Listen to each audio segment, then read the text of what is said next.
Hi everyone, good morning. It's Margaret Manning here. Welcome to 60 and Me. I hope you're having a wonderful day today, that you got up feeling good, that you had a good sleep, and that you're feeling like a positive about your day and about the world. You know, I wake up every morning and I first thing I think about is just how grateful I am for my life, first of all, and for my family, for my friends. And, you know, I don't know whether it's just me, but I just feel like everything's heightened now in my 60s, that I'm just more sensitive to the decisions I make and to the choices I make. And maybe you feel the same way, but I think that gives you an intensity for the day, which is great. So I've got a cup of tea this morning. I'm drinking rooibos. It's rooibos and vanilla. And it's an interesting tea. Rooibos is like a dark tea, but it's got no caffeine in it. And I was researching it a few months ago, and it's got all kinds of amazing things in it for your body. So I'm doing a rooibos tea this morning. So I hope you've got a cup of tea or coffee, and we'll just have a chat about life in our 60s here. I've got a topic today that I wanted to share with you and get your feedback. Because I think when you get to be in your 60s, you've got a lot going on, you're making transitions from work, from your family, things are just changing pretty dramatically, and lots of choices to make, lots of decisions. But when you get to your 70s, when you turn 70 or so, I think there's only one thing that's on your mind, maybe one regret that's on your mind, and that is how much money you have saved to be living in retirement. Career decisions, relationship decisions, all those seem relatively, insignificant. They're just not the most important thing. When you're in your 70s, you're living in retirement. Whether you're working part-time still or not, you're on a limited income. More than likely, unless you've been smart and done what I'm going to suggest we do in our 60s. So in fact, the 60s are the time when there's the most opportunity to make that extra money and to get ready for your 70s and 80s and beyond. So that's, I think, what I wanted to chat with you about today. We can take steps to cut our costs and to save money in our 60s, and getting into some good habits early on can really help us to be comfortable and not so stressed and lonely in our 70s. So here's 5 ways. I've got a hair in my face there. 5 ways that you can get prepared to boost your savings and your get ready for retirement in your 70s and beyond. So first thing that is suggested is to take a practice retirement. Now, this is really interesting to do this in your 60s. I did not think about it until I've read and got this idea, so I don't know how hard this would be, but the idea is basically to think about how much money you're going to have in retirement when you stop working completely.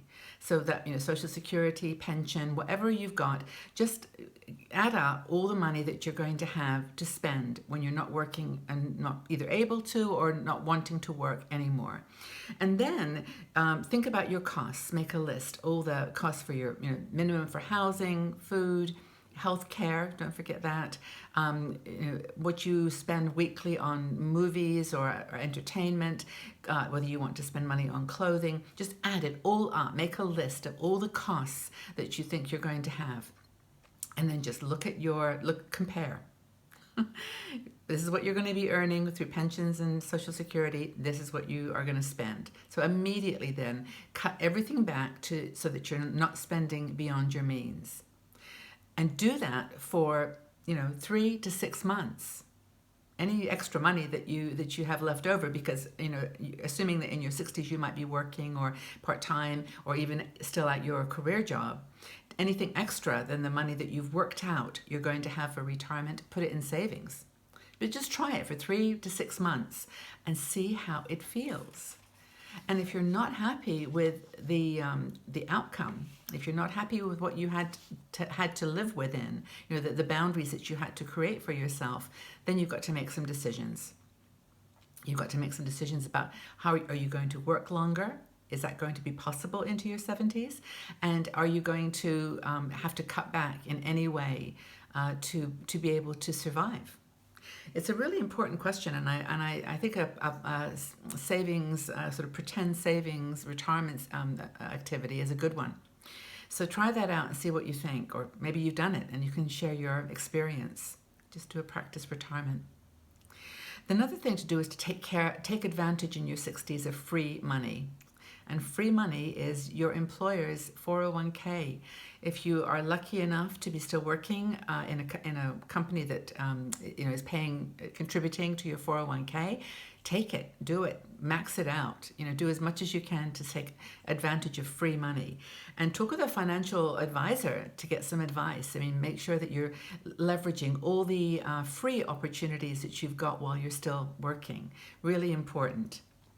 Another thing to do is to start a side business. Now, this is in your 60s when perhaps you're still working or you're still bringing in some kind of an income. So try it out. It's very different to start a new business in your 60s when you're still working and you've got some money from your retirement than to actually have to be doing it when you quit work or you've been let go from work. We're living in the real world here. I know we can go on about how it's not fair. There's discrimination in the workplace, both against women and aging people. But it's just what we live with. It's what we've got to speak up. We've got to take action. Get involved politically if you want to do that. But you've got to take action to change it, but at the same time, live within it. So start a side business and work on the basis that it should be something you love. It's a passion, but also you've got a plan. And that plan is how to create logistically a business that's going to make money, so that you're going to think through all the plans. Now, we've done a lot of articles on this topic, and if you look on 60andMe, you'll find lots of things like how to start a business after 50, finding your strengths, do what you love, but have a plan, removing mental blocks to starting a small business after 50. Lots and lots of articles that 60andMe has written. So, please take advantage of that resource, and we've been through it. I've done this. I started a business in my 60s and, learned along the way. So I think that sharing our experience and that of other people who write for us and also who we know is a good idea. So another thing to do is renegotiate your debts. Now, if you're in your 60s and you're finding that you just didn't do enough saving, that you're catching up with bills that you still owe, it's all very well to have a large credit card debt when you're in your 50s. You're still working, you can manage it. But when you're in your 70s and you're not bringing in income, then you've got an opportunity to start now in your 60s to renegotiate those debts. Hard. I know this is difficult, and it's emotional, and it's frightening, and it's maybe in a way a sign of failure or defeat that you've ended up with this huge debt and no way to pay it back. But like so many of you have talked about in the comments, and you've shared with me, it's doable. You can do it. And a few tips really are to, first of all, be human about this. Accept it. You are where you are because of the decisions you've made. So that's it. You now have to start making better ones or different ones, but not beat yourself up for what you did. So the first thing is to be human, not confrontational as you speak to people in the various creditors that you owe money to. Now, they're humans too. They understand. They're probably, many cases, going through what you've been through or will be. So it's very useful to explain your situation honestly and say, I'm 65 years old, 68 years old, and this is not going to be possible to pay off in the way that I wanted to. And then say, I know it's my responsibility, but I want to negotiate a 0% payoff. Now, they will always push back on this, of course, because they want to make, a profit on your mistake.